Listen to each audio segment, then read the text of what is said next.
नमस्कार दोस्तों, एक बार फिर से आप सभी का आपके अपने यूट्यूब चैनल यूपी एग्जाम मंत्रा पे स्वागत है। तो दोस्तों, हम लोग प्राचीन भारत के इतिहास के क्रम में कल जो है हमने गुप्त काल को ख़त्म कर लिया था। ठीक है, गुप्त काल की हमने दो क्लासेस देखी थी। पहली क्लास में हमने उस गुप्त काल की जो है देखा था कि कैसे उसकी स्थापना हुई थी, कौन उसके संस्थापक थे और जो उसके इम्पोर्टेंट शासक थे उनको देखा था। और जो कल उसकी दूसरी क्लास हुई थी उसमें हमने प्रशासन को देखा था, कला को देखा था, साहित्य को देखा था। जो इस तरह के इंपॉर्टेंट फैक्ट्स थे हमने उनको देखा था। आज की क्लास में हम देखेंगे एक नए वंश को, जिसको कि हम पुष्यभूति वंश या फिर वर्धन वंश के नाम से जानते हैं। बेसिकली अब थोड़ा सा आप लोग समझ लीजिए कि देखिए, हमने आपको पहले की क्लासों में बताया है कि इतिहास में आपको एक क्रम देखने को मिलता है। इतिहास में क्या होता है, एक क्रम देखने को मिलता है कि पहले कई सारे छोटे छोटे होते हैं राज्य। ठीक है, कई छोटे छोटे शासक आते हैं, फिर इनमें से कोई एक बहुत बलवान होता है। ठीक है, बहुत बलवान होता है, बहुत शक्तिशाली होता है। वो इन सबको अपने अधीन कर लेता है और एक बहुत बृहद साम्राज्य की स्थापना करता है। एक बृहद साम्राज्य की स्थापना करता है। फिर जैसे ही इस शासक के उत्तराधिकारी कमजोर होते हैं, उत्तराधिकारी मतलब बाद के शासक कमजोर होते हैं, इस साम्राज्य की राजनीतिक आर्थिक स्थिति कमजोर होती है, तो फिर यह जो है फिर विखंडित हो जाता है। यह साम्राज्य छोटे छोटे क्षेत्रीय शासकों में विखंडित हो जाता है। फिर वही स्थिति होती है, फिर इनमें से कोई एक उभरता है जो कि एक नए साम्राज्य की स्थापना करता है। तो इतिहास का ये क्रम हमने आपको शुरू में ही बताया था। देखिए, ये क्रम कैसे होता है। हम लोगों ने जब पूरे इतिहास को, हम लोग प्राचीन भारत के इतिहास को हम लोग अब लगभग लगभग पढ़ चुके हैं। ठीक है, ये हमारा अंतिम टॉपिक होगा। इसके बाद प्राचीन भारत मतलब उत्तर भारत का जो, अभी तो हम उत्तर भारत, अभी हम दक्षिण भारत में नहीं गए हैं। दक्षिण भारत के इतिहास को हम कल या परसों की क्लास से शुरू करेंगे। अभी हम जो है उत्तर भारत के इतिहास को देख रहे हैं। तो मतलब प्राचीन भारत में अभी हम उत्तर भारत के इतिहास को देख रहे हैं। कल की क्लासेस से हम दक्षिण भारत को समझेंगे। उत्तर भारत के इतिहास को देखने के क्रम में हमने क्या देखा, आप देखिए, जब ऋग्वैदिक काल से उत्तर वैदिक काल में आते हैं, जब द्वितीय नगरीकरण प्रारंभ होता है तो महाजनपद बनते हैं। ठीक है, महाजनपद बनते हैं। कई सारे महाजनपद होते हैं, लेकिन उनमें से बाद में हम देखते हैं कि 16 महाजनपद जो है जिनको हम पढ़ते हैं, जो कि बहुत ही महत्वपूर्ण होते हैं। ठीक है, फिर देखते हैं कि इनमें से एक जनपद था जिसका नाम था मगध। ठीक है, उसने सब पे लगभग अधिकार कर लिया, बहुत बड़े साम्राज्य की स्थापना करता है। अगल बगल के महाजनपदों को या तो अपने अधीन कर लेता है या उनको जीत करके अपने साम्राज्य में मिला लेते हैं। मगध, कई सारे शक्तिशाली यहाँ पे शासक आते हैं, कई सारे शक्तिशाली वंश आते हैं। फिर हम पढ़ते हैं, देखते हैं कि कैसे मौर्य काल तक इसका एकीकरण होता है। इसमें जो है कई सारे शासक आते हैं। फिर देखते हैं मौर्य काल के बाद उत्तर मौर्य काल में फिर छोटे छोटे क्षेत्रीय शासक होते हैं, उनको पढ़ते हैं। फिर देखते हैं कि उनके बाद जो है फिर आपका जो गुप्त वंश आता है, गुप्त साम्राज्य आता है, उसने फिर एक विशाल साम्राज्य की स्थापना की। अब गुप्त के बाद हम देखते हैं फिर से कई सारे छोटे छोटे जो है शासक, जो है क्षेत्रीय शासक आ जाते हैं। बेसिकली उन सब में आज हम देखेंगे पुष्यभूति वंश को। ठीक है, क्योंकि हम इतिहास में वो इस समय वही पढ़ रहे हैं जो हमारे परीक्षा के दृष्टिकोण से इंपॉर्टेंट है। कुछ और वंशों का नाम देखेंगे, उनके शासकों को देखेंगे, लेकिन इसीलिए देखेंगे क्योंकि वो इस वंश को समझने के लिए, पुष्यभूति वंश की अंडरस्टैंडिंग बनाने के लिए वो सारे बहुत इंपॉर्टेंट है, इसीलिए उनको समझेंगे।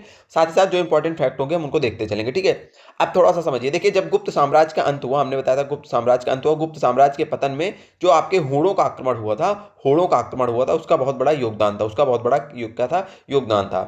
तो जो गुप्तों के पतन और हूणों के आक्रमण से जो है भारत इस समय क्या था, एक हिसाब से जो सत्ता का केंद्रीकरण गुप्तों के पास था। अब कई सारे छोटे छोटे क्षेत्रीय शासक उत्पन्न हो चुके थे। ठीक है, यानी कि गुप्तों के पतन और हूणों के आक्रमण के बीच में छोटे छोटे राज्यों का उदय हुआ। ठीक है, उसमें से आपका जो पश्चिमी भारत होता है, पश्चिमी भारत होता है, पश्चिमी भारत में एक वंश उभरता है जिसको हम लोग वर्धन वंश या फिर वर्धन वंश के नाम से जानते हैं। ठीक है, ये जो वर्धन वंश था, इसका संस्थापक कौन होता है, तो इसके संस्थापक होते हैं पुष्यभूति। कौन होते हैं इसके संस्थापक, पुष्यभूति। पुष्यभूति थे ना उस समय जो आपका ये पश्चिम वाला भारत था, क्योंकि ये देखिए हरियाणा के आसपास जो है थानेश्वर था, तो वहीं पे इस साम्राज्य की स्थापना होती है, हरियाणा में थानेश्वर के पास। ठीक है, तो ये जो पुष्यभूति हैं, ये जो इधर से हूण आक्रमण कर रहे थे, तो इन्होंने हूणों के आक्रमण को दबाया दबाया भी था, यानी कि हूणों को पराजित किया। और आपका यहाँ पे मगध जो साम्राज्य था, मगध साम्राज्य कमजोर हो रहा था, तो उसी के क्रम में यहाँ पे पुष्यभूति ने पुष्यभूति ने एक नए साम्राज्य की स्थापना की। पुष्यभूति ने एक नए साम्राज्य की स्थापना की, जिसको कि हम वर्धन वंश और या फिर इनके नाम पे पुष्यभूति के नाम से पुष्यभूति वंश के नाम से पढ़ते हैं। ये किस काल की बात है, तो गुप्तों का पतन लगभग ये 6वीं शताब्दी की बात है। ठीक है, 6वीं शताब्दी की बात है जब ये सारी घटनाएं हो रही हैं। तो आप लोगों ने समझा गुप्तों का साम्राज्य कमजोर हो गया, गुप्तों का पतन हो गया और हुणों का आक्रमण हो रहा है। उसी समय भारत में कुछ ऐसी राजनीतिक मतलब परिस्थितियां उत्पन्न होती हैं कि उन्हीं राजनीतिक परिस्थितियों के बीच में भारत में कई सारे छोटे छोटे क्षेत्रीय जो है शासक उत्पन्न होते हैं। क्षेत्रीय शासक अपना साम्राज्य बनाते हैं छोटा छोटा। उन्हीं में से एक जो है महान वंश होता है जिसको उस काल के इतिहास में सबसे महत्वपूर्ण जो है बन जाता है। उसका नाम क्या था? उसका नाम था वर्धन वंश, जिसकी स्थापना पुष्यभूति ने की थी। क्योंकि इसकी स्थापना पुष्यभूति ने की थी इसीलिए हम इसको पुष्यभूति वंश के नाम से भी जानते हैं। ये इनकी राजधानी क्या थी? तो इनकी राजधानी थी थानेश्वर हरियाणा। थानेश्वर हरियाणा, थानेश्वर हरियाणा। ठीक है, यहां तक की बातें क्लियर हुई। सारी चीजें नोट्स में लिखी हुई हैं, आप लोग लिखते चलिएगा या लिख लीजिएगा बाद में क्लास स्टॉप करके। ठीक है, देख लीजिएगा पूरी चीजें नोट्स में लिखी हैं, ये हम आपको साथ में समझाते हुए चल रहे हैं। चलिए अब हम देखते हैं इसके महत्वपूर्ण शासकों को, इसके महत्वपूर्ण शासकों को। ठीक है, इसके शासकों को, तो इसका जो सबसे महत्वपूर्ण, अभी तो हम एक तो देख लिए जो संस्थापक है, संस्थापक का क्या नाम है? पुष्यभूति। उसके बाद जो इनके महत्वपूर्ण शासक होते हैं जिनके बारे में हमें पढ़ना है उनका नाम है प्रभाकर वर्धन। उनका नाम क्या है? प्रभाकर वर्धन। प्रभाकर वर्धन को हम लोग आज की क्लास में पढ़ेंगे। ठीक है, तो प्रभाकर वर्धन के बारे में कुछ चीजें जानते हैं। तो प्रभाकर वर्धन के बारे में थोड़ी सी चीजें जानते हैं। जो ये प्रभाकर वर्धन थे आपके, ये हुणों को इन्होंने पराजित किया। हुणों का आक्रमण हो रहा है तो यहीं पे हैं, इधर से हुण आएंगे तो यहाँ पे जो है इनकी लड़ाई होती है प्रभाकर वर्धन से हुणों की, और हुणों को ये क्या करते हैं? पराजित करते हैं। तो ये पॉइंट आपको याद रखना है कि किस वर्धन वंश के किस शासक ने हुणों को पराजित किया? तो आपके प्रभाकर वर्धन। ठीक है, देखिए स्थापना तो हो गई थी, लेकिन जो वर्धन वंश को वास्तविक रूप से जिन्होंने स्थायित्व प्रदान किया, ठीक है, स्थायी बनाया वर्धन वंश को, वो थे प्रभाकर वर्धन। इन्होंने वर्धन वंश को स्थायित्व प्रदान किया, वर्धन वंश को स्थायित्व प्रदान किया, उसको आर्थिक और राजनीतिक रूप से महत्वपूर्ण बनाया, मजबूत बनाया। तो वो कौन थे? वो आपके थे प्रभाकर वर्धन। तो इनके बारे में क्या याद रखना कि इन्होंने स्थायी बनाया किसको? वर्धन वंश को, वर्धन वंश को। ठीक है, अब ये शासक बन गए हैं तो हम देख रहे हैं कि उपाधियां भी शासक ग्रहण करते हैं। गुप्त काल में हमने देखा समुद्रगुप्त की उपाधि देखी कि उस भारत को नेपोलियन उसको बोला जाता है। उसके बाद भी हमने बहुत सारी उपाधि देखी। ठीक है, चंद्रगुप्त द्वितीय की उपाधि देखी, उसको विक्रमादित्य की उपाधि मिली है, बहुत सारी ऐसी उपाधियां मिली हैं। ठीक है, उन सब चीजों को देखें। तो उसी प्रकार इसने भी उपाधि ली। इसने क्या उपाधि ली? इनकी उपाधि है परम भट्टारक, परम भट्टारक, परम भट्टारक, महाराजाधिराज, महाराजाधिराज, महाराजाधिराज, परम भट्टारक और महाराजाधिराज जैसी इसने उपाधियां ली। ठीक है, अब देखिए, अब मेन पॉइंट समझते हैं। ये जो प्रभाकर वर्धन थे आपके, जो प्रभाकर वर्धन, समझते चलिएगा आप लोग। ठीक है, लिखा सब कुछ है, लिखने की टेंशन ना लीजिए, पहले समझ लीजिए। पीपीटी में सारी चीजें लिखी हैं, सारी की सारी चीजें लिखी हैं। अब आपका देखिए, जो प्रभाकर वर्धन थे आपका ना, इनका विवाह होता है, जिससे विवाह होता है उनका नाम होता है यशोमती। क्या होता है? यशोमती से इनका विवाह होता है, यशोमती से होता है इनका विवाह। विवाह के बाद इनकी 3 संतानें होती हैं। कितनी संतानें होती हैं? इनकी होती हैं 3 संतानें। एक लोगों का नाम होता है राजवर्धन, एक लोगों का नाम होता है राजवर्धन, दूसरे लोगों का नाम होता है हर्षवर्धन, हर्षवर्धन। और एक, अब इन आप लोग सोचेंगे कि और किसी को इतने डिटेल में नहीं पढ़ाया गया कि किसकी शादी हुई, कितने बच्चे हुए। तो हम लोग वहीं पे डिटेल में पढ़ते हैं जहाँ पे जरूरी होता है। अभी आप देखेंगे क्यों जरूरी है। और एक लड़की होती है जिसका नाम राजश्री। तो इनके 3 लड़के होते हैं, प्रभाकर वर्धन और यशोमती के विवाह के बाद इनको 3 लड़के होते हैं, सॉरी 3 बच्चे होते हैं, जिसमें से 2 लड़का होता है, एक राजवर्धन और हर्षवर्धन, ये 2 लड़के हो गए, और राजश्री होती हैं लड़की। यहाँ तक की कहानी समझे आप? चलिए अब आ रहा है कहानी में रोचकता आ रही है। ठीक है, अब मेन रोचकता को आप देखेंगे कहाँ इसको समझाएं, यहाँ पे समझाएं क्या?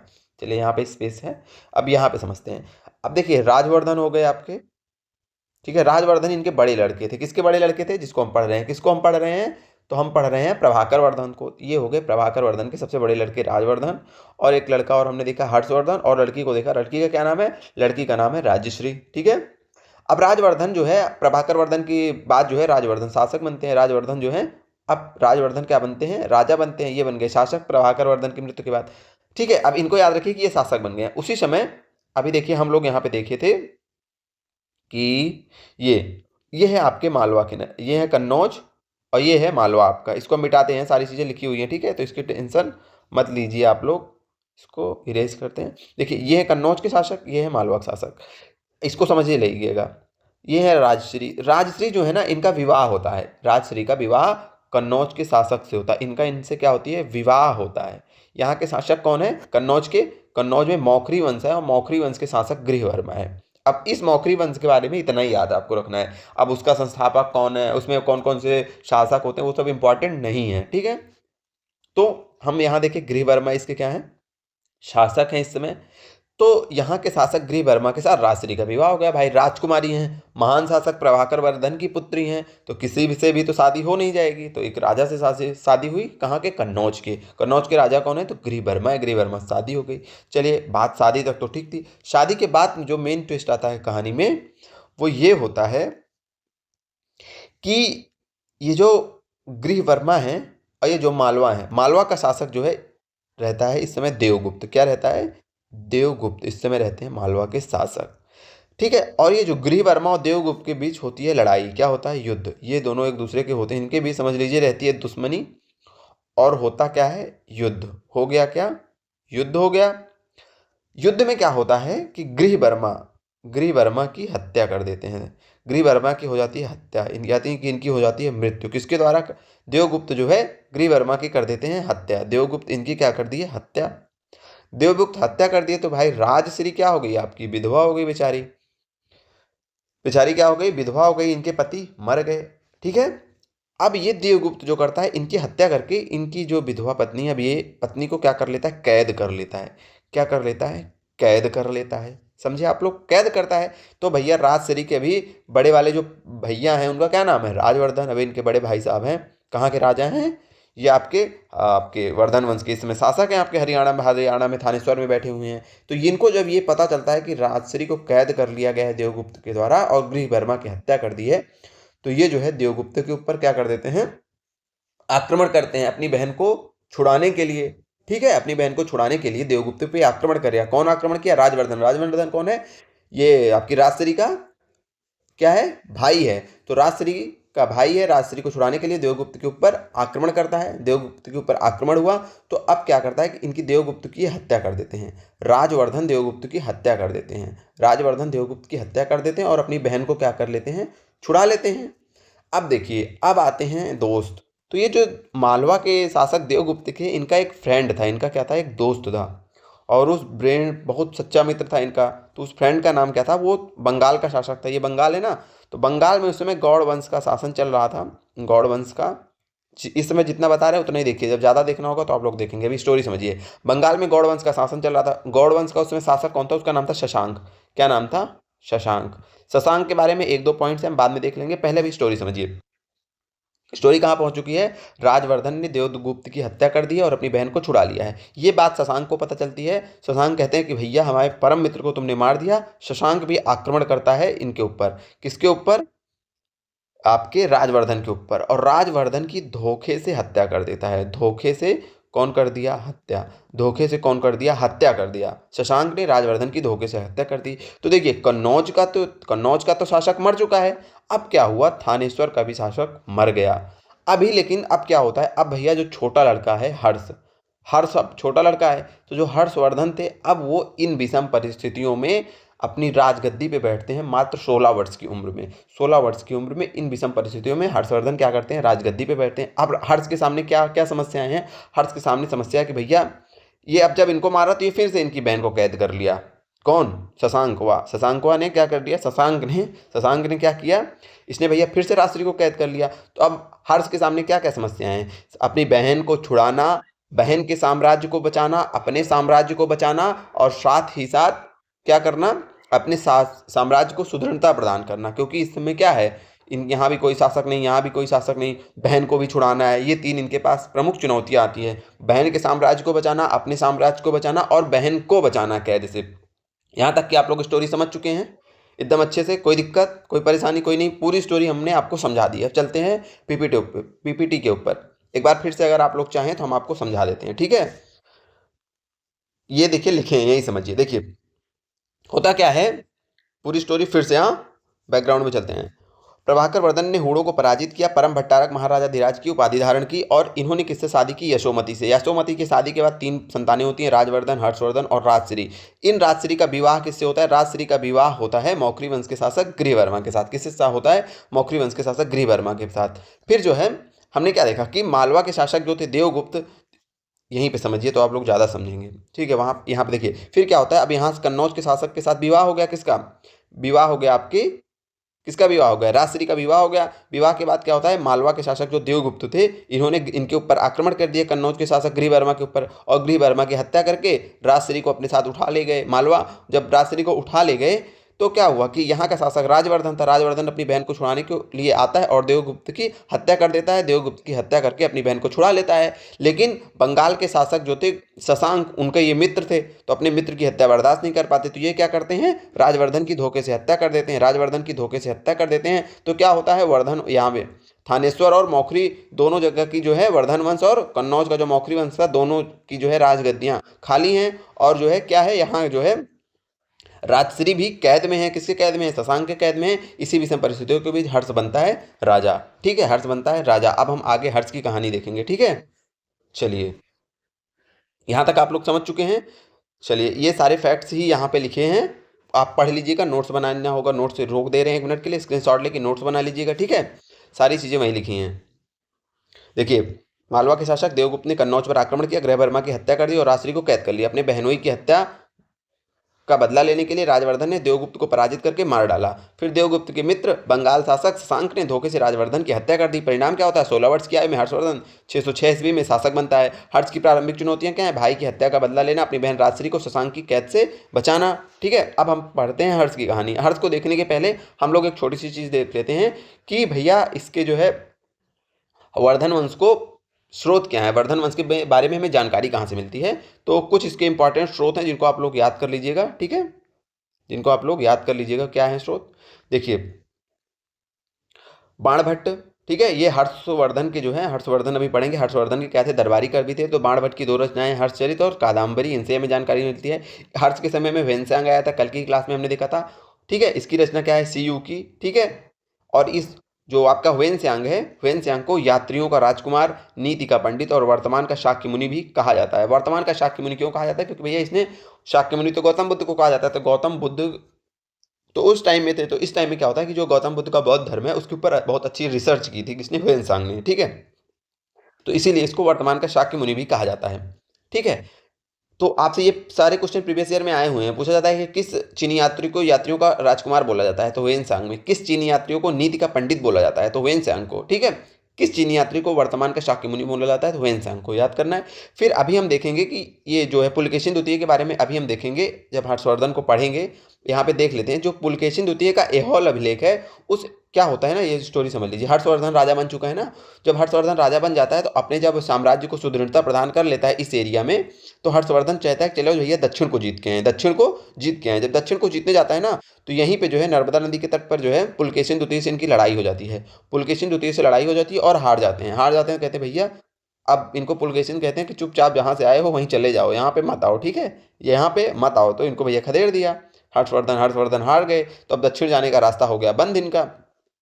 तो इसी चीज का वर्णन, यानी कि हर्षवर्धन और पुलकेशिन द्वितीय के मध्य जो युद्ध हुआ था, और युद्ध के बाद जीता कौन था, पुलकेशिन द्वितीय, और हर्ष हार गए थे, उसी चीज का वर्णन ऐहोल अभिलेख में हुआ है। तो इस ऐहोल अभिलेख से भी हमें इस वर्धन वंश की जानकारी मिलती है। ऐहोल अभिलेख के लेखक कौन है, रवि कीर्ति हैं। कौन है, रवि कीर्ति हैं। ठीक है, तो इसमें हर्षवर्धन एवं पुलकेशिन द्वितीय के बीच नर्मदा नदी के तट पर हुए युद्ध का वर्णन है। और कल्हण से भी हमें इस काल की जानकारी मिलती है, कल्हण की राजतरंगिणी। ठीक है, कल्हण की राजतरंगिणी, इनकी कल्हण की रचना है राजतरंगिणी, उससे हमें इस वर्ष के बारे में जानकारी मिलती है। हो गया, अब हम चलते हैं आज की मेन जो पॉइंट है जिसको हमें पढ़ना है वो क्या है, हर्षवर्धन के बारे में देखते हैं। ठीक है, तो बेसिक चीजें हमें देख लेते हैं कि उपाधि और राजधानी। तो हर्षवर्धन को शिलादित्य के नाम से जाना जाता है। शशांक को पराजित किया, समझे आप कहानी, शशांक तक हम देखे थे ना। शशांक ने लास्ट में राजश्री को जो है राजश्री को कैद कर लिया था, और इनके जो है भाई, बड़े भाई राजवर्धन की हत्या कर दिए थे। शशांक क्यों किए थे, अपने जो इनके मित्र थे मालवा नरेश, क्या इनके मित्र का नाम था, इनके मित्र का नाम था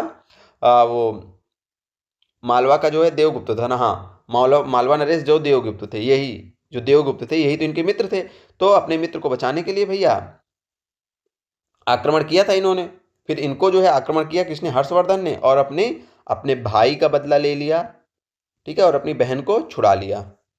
हर्षवर्धन को शिलादित्य के नाम से भी जाना जाता है, ये इनकी उपाधि है, याद रखिएगा। ठीक है, चलिए राजधानी को थानेश्वर से कन्नौज स्थानांतरित कर लिया। अच्छा, अब ये सोचेंगे आप लोग कि भैया राजधानी को, ये मैप है, मैप से आप लोग अच्छे समझेंगे। ठीक है, यहाँ तक की स्टोरी आप समझ चुके हैं, सारी चीजें लिखी हुई है, हम इसको इरेज कर रहे हैं, मिटा रहे हैं।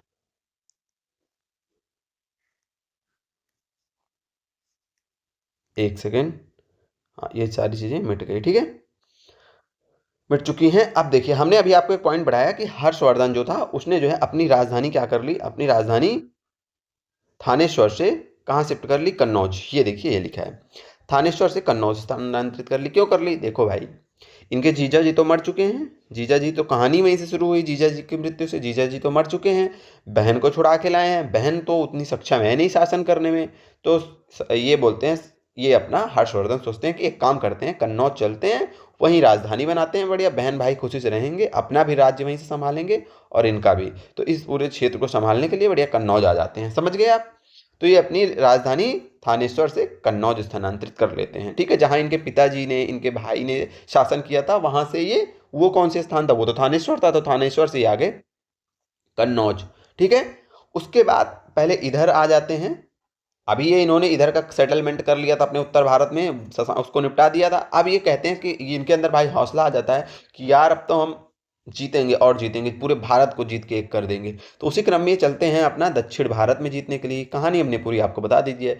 जैसे दक्षिण भारत में चलते हैं जीतने के लिए, तो नर्मदा नदी के तट पर पहुंचते हैं भैया हर्षवर्धन। यहाँ होते हैं पुलकेशिन। पुलकेशिन कहते हैं देखिए हर्ष जी, एक सेकेंड माइक थोड़ा सा डिस्टर्ब हो गया है। तो क्या होता है, तो यहाँ पे खड़े रहते हैं आपके पुलकेशिन द्वितीय, यहाँ पे होते हैं हर्ष। तो पुलकेशिन द्वितीय इनको क्या देते हैं, हरा देते हैं। हर्ष को क्या करते हैं, हरा देते हैं। कहते हैं भैया लौट जाओ जहाँ से आए हो, यहाँ पे अभी हम बहुत शक्तिशाली हैं, यहाँ पे हम घुसने नहीं देंगे, ठीक है, घुसने नहीं देंगे। ये वापिस हो जाता है। और इसका वर्णन कहाँ है, इसका वर्णन एहोलाब्लेख में, वही चीजें यहाँ पे लिखी हैं। साम्राज्य विस्तार के क्रम में चालुक्य शासन पुलकेशिन द्वितीय से युद्ध हुआ, परिणाम हर्ष की पराजय हुई, जिसका वर्णन एहोलाब्लेख में मिलता है। इस हार ने हर्ष की दक्षिण विस्तार की नीति को रोक दिया, ठीक है भैया। पुलकेशिन द्वितीय रोक दिया कि अभी मत आओ, अभी हम जिंदा हैं, ठीक है, अभी आओगे तो हरा देंगे। अब देखिए जो आपका हर्षवर्धन था बहुत धार्मिक प्रवृत्ति का आदमी था, बहुत धार्मिक प्रवृत्ति का आदमी था। ये बौद्ध धर्म में की जो महायान शाखा है उससे जुड़ा था। बौद्ध धर्म की किससे जुड़ा था, महायान शाखा से जुड़ा था, याद रखना है आपको, ठीक है। और इसके ही समय में नालंदा जो था ना, नालंदा, नालंदा की स्थापना किसने की थी। अब आप लोग बताइए हमें कमेंट बॉक्स में, हम लोगों ने लास्ट की क्लास में देखा था और बिल्कुल भी आपको नहीं बताएंगे। और आप लोग कमेंट नहीं करते, थोड़ा सा आप लोग सपोर्ट बना के रखिए चैनल पे, ठीक है। कंटेंट की क्वालिटी आप लोग देख रहे हैं, कितना बेहतरीन कंटेंट आपको दिया जा रहा है, ठीक है। अच्छे से समझाया जाता है, सारी चीज़ें पीपीटी में लिखी हैं, आप बहुत अच्छे से नोट्स भी अपना बना सकते हैं। तो अगर चीज़ें आपको अच्छी लग रही हो तो शेयर करिए और कमेंट किया करिए जो क्वेश्चंस हम बता रहे हैं। इससे हमें ये पता चलता है कि आप क्लास के साथ इंटरेक्ट कर रहे हैं, आप कमेंट करते हैं, तो हमें भी देख के अच्छा लगता है, ठीक है। हमें अच्छा लगता है तो आगे की क्लास बनाने में और अच्छे से हम और उत्साहित होकर और अच्छा कंटेंट देने की कोशिश करते हैं। तो चलिए हम क्या देख रहे हैं कि जो आपका ये हर्षवर्धन है, ये बहुत धार्मिक प्रवृत्ति का आदमी था। धार्मिक प्रवृत्ति क्या था, ये विशेषकर बौद्ध धर्म की महायान शाखा से जुड़ा हुआ था, ठीक है। बौद्ध धर्म की महायान शाखा से जुड़ा हुआ था। ये देखिए लिखा है कि वेनसांग के प्रभाव से, वेनसांग आया था इस समय, तो इसी के से प्रभावित होकर बौद्ध धर्म की महायान शाखा से जो है जुड़ गया था। कौन जुड़ गया था, जिसके बारे में हम पढ़ रहे हैं, किसके बारे में पढ़ रहे हैं, हर्षवर्धन के बारे में पढ़ रहे हैं। इस समय नालंदा जो था वो बौद्ध शिक्षा का प्रमुख केंद्र था। और इस समय नालंदा, ये क्वेश्चन पूछा हुआ है कि इस समय नालंदा का प्राचार्य कौन था, तो याद रखना शीलभद्र। शीलभद्र इस समय नालंदा का प्रधानाध्यापक ये प्राचार्य थे, ठीक है, शीलभद्र थे, ठीक है। अब देखिए ये क्या हर्ष होता है ना, जो ये कुछ धार्मिक आयोजनों को, धार्मिक आयोजन जो है आयोजित करता था, धार्मिक आयोजन कुछ आयोजित किया था, जिसका कि इतिहास में वर्णन है और जहां से क्वेश्चन आए हुए हैं। वो कौन से धार्मिक आयोजन थे, पहला था तो उसने जो है कन्नौज में एक विशाल धर्म सभा की विशाल धर्म सभा का आयोजन किया था। कहाँ पे, कन्नौज में। इस सभा में ना सारे जो धर्म थे, जैसे जैन धर्म, बौद्ध धर्म, आपका हिंदू धर्म, तो सभी धर्मों के जो धर्म गुरु आए थे वो यहाँ पे आए थे। तो जो विशाल धर्म सभा का आयोजन हुआ था वो कन्नौज में हुआ था। इसी प्रकार महामोक्ष परिषद का आयोजन ये प्रत्येक 5 वर्ष में प्रयाग में आयोजित करता था, ठीक है, प्रत्येक 5 वर्ष में प्रयाग में आयोजित करता था। तो ये 2 धार्मिक आयोजनों को आयोजित करता था, ठीक है, जिनमें से पहला कन्नौज में विशाल धर्म सभा और दूसरा महामोक्ष परिषद जो कि प्रयाग में आयोजित की जाती थी, ठीक है। तो आपसे अगर पूछा जाए कि विशाल धर्म सभा का आयोजन कहाँ हुआ था, तो कन्नौज में हुआ था। महामोक्ष परिषद का आयोजन कहाँ हुआ था, तो आपके प्रयाग में हुआ था। और ये महामोक्ष परिषद प्रत्येक 5 वर्ष में आयोजित होती थी। ये पॉइंट्स आपको एकदम क्लियर रखना है, ठीक है। अब देखिए भारत के इतिहास में कुछ प्राचीन जो इतिहासकार हैं वो भारत के प्राचीन इतिहास में इसको अंतिम हिंदू शासक मानते हैं। प्राचीन इतिहास का पूरे ही इतिहास में अंतिम महान हिंदू शासक इसे माना जाता है। एक दो और हिंदू शासक होते हैं लेकिन जो अंतिम महान हिंदू शासक माना जाता है वो इसे ही माना जाता है प्राचीन भारत के इतिहास में। ठीक है, तो प्राचीन भारत के इतिहास में अंतिम महान हिंदू शासक किसे माना जाता है, तो आपके हर्षवर्धन को माना जाता है। ऐसा मानना कुछ इतिहासकारों का है, हमारा नहीं है। ठीक है, चलिए। अब ये एक साहित्यकार भी था, इसने कुछ रचनाएं भी लिखी हैं जिसमें विशेषकर नाटक है। तो इसने 3 नाटकों को लिखा है, 3 नाटकों को लिखा है और उन नाटकों का नाम आप लोग रट जाइएगा, प्रियदर्शिका, नागानंद और रत्नावली। प्रियदर्शिका, नागानंद और रत्नावली ये तीनों किसकी रचनाएं हैं, तो ये तीनों स्वयं हर्षवर्धन ने लिखी थी। तो ये किसकी रचना हो गई, ये हर्षवर्धन की रचना हो गई। प्रियदर्शिका, नागानंद और रत्नावली, ये पॉइंट आप लोग देख लिए। ठीक है, अब हम लोग जितने भी हर्ष से रिलेटेड इंपॉर्टेंट पॉइंट हैं उसको हम लोग देख चुके हैं। अब एक दो पॉइंट जो और पूछा है कि जो हर्षवर्धन का समय था उसमें पूछा है कि जो सूती वस्त्र बनते थे उनका प्रमुख केंद्र क्या था। तो ये क्वेश्चन आया हुआ है प्रीवियस ईयर में, तो उसका आंसर होगा मथुरा। तो आपको याद रखना है कि हर्ष के टाइम में जो मथुरा था वो सूती वस्त्र का प्रमुख केंद्र था। ठीक है, क्या था, प्रमुख केंद्र था। ठीक है, और हर्ष के कुछ सिक्के जो है सोनीपत और नालंदा से मिले हैं। ठीक है, ये पॉइंट भी पूछेगा आपसे कि हर्ष के सिक्के के अवशेष कहाँ से मिले हैं, तो सोनीपत और नालंदा से मिले हैं। सोनीपत और नालंदा से मिले हैं, ये पॉइंट आपको याद रखना है। तो ये हो गई हर्ष के बारे में सारी जानकारियां। अब देखिए हर्ष के बाद भी कोई शासक बनेगा, हर्ष के बाद भी कोई शासक बनेगा। हर्ष के बारे में जितनी चीजें थी हम लोग देख चुके हैं। अब इससे ज्यादा हर्ष के बारे में और वर्धन वंश के बारे में कुछ नहीं पढ़ना है, बस थोड़ा सा एक दो पॉइंट और पढ़ लेना है। क्या पढ़ना है कि हर्ष की मृत्यु हो गई, हर्ष की, ये पॉइंट पीपीटी में नहीं लिखा तो लिख देते हैं, हर्ष की मृत्यु के बाद, हर्ष की मृत्यु के बाद शासक बनता है यशोवर्मा। कौन बनता है, यशोवर्मा। कहाँ का शासक, कन्नौज का शासक। कन्नौज पे तो अभी इन्हीं का अधिकार है ना, कन्नौज पे। कन्नौज का शासक कौन बनता है हर्ष की मृत्यु के बाद आपसे पूछा जाए तो भैया यशोवर्मा बनते हैं। ठीक है, यशोवर्मा के बारे में एक पॉइंट याद रखना है कि इन्होंने संरक्षण दिया था एक बहुत ही महान कवि को, उसका नाम था वाकपति। उसका नाम क्या था, वाकपति। और इसकी रचना जो थी वो थी गौंडवाहो। गौंडवाहो, आप लोग सुने होंगे इस रचना के बारे में, नहीं सुने होंगे तो हमने सुना दिया। यही एक पॉइंट आपको याद रखना है, बहुत इंपॉर्टेंट पॉइंट है। ये पूछता है कि वाकपति किसके मतलब संरक्षण में थे, तो यशोवर्मा। किस शासक के संरक्षण में थे, तो यशोवर्मा ने संरक्षण दिया था वाकपति को। और पूछेगा कि गौंडवाहो किसकी रचना है, तो वाकपति गौंडवाहो की रचना है। पूछेगा कि हर्ष की मृत्यु के बाद कौन शासक बना, तो यशोवर्मा शासक बना। ये पॉइंट आपको हो गए क्लियर। यही इतने पॉइंट आपको यहाँ इस टॉपिक से याद रखने हैं। अब हम जो है कल से एंट्री करेंगे आपने कहाँ, दक्षिण भारत के इतिहास में। ठीक है, दक्षिण भारत के इतिहास में। और आप लोगों को बता दे रहे हैं कि अगर आप लोगों का सपोर्ट अच्छा रहा तो हम बताएं कि लेखपाल की जो परीक्षा की तैयारी कर रहे हैं उनको हम उनके लिए एक बहुत ही बेहतरीन क्लास पूरी फ्री में, आपका नोट्स भी उसमें प्रोवाइड किया जाएगा अगर आप लोगों का सहयोग रहा, और क्लास बहुत अच्छी होगी। सबसे पहले हम पढ़ाएंगे आपको इन्वायरमेंट और इकोलॉजी और डिजास्टर मैनेजमेंट वाला जो टॉपिक है जहाँ से 10 नंबर के क्वेश्चन आएंगे उनको पूरा कवर किया जाएगा। लगभग आपकी 20 जनवरी के आसपास से ये क्लासेस आना शुरू हो जाएंगी। तो आप लोग यहाँ पे सपोर्ट बना के रखिए। और आप लोगों को सहयोग रहा तो यूपी ट्रिपल एस सी और जो पीसीएस के कुछ इंपॉर्टेंट क्वेश्चंस हैं जो कि यूपी ट्रिपल एस सी पूछ सकता है, इन सब का जो है कंपाइलेशन करके आपको पीवाईक्यूज की प्रैक्टिस भी इसी चैनल पे करवाई जाएगी। ठीक है, अगर आप लोगों का अच्छा सहयोग रहा तो एक बार, अगर आज थोड़ा सा टाइम है तो एक बार हम क्लासेस को रिवीजन कर लेते हैं, क्योंकि बहुत सारी कहानियां हम लोगों ने देखी है तो हो सके तो कुछ पॉइंट इधर उधर हो गए हों आपके दिमाग से, या हमने कहानी बताने के क्रम में कुछ मुंह से कुछ और बोले हों, लिखे कुछ और हों, तो सारी चीज़ों को एक बार देख लेते हैं।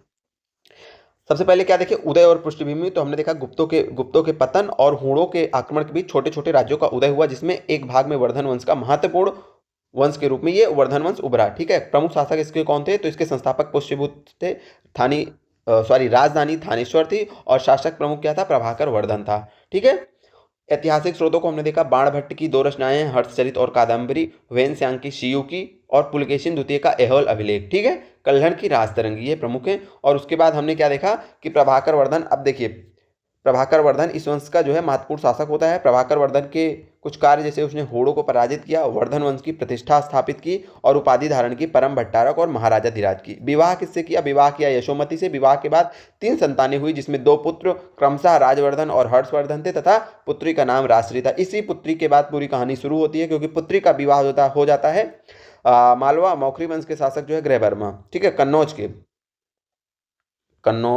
के मौखरी वंश के शासक गृहवर्मा के साथ।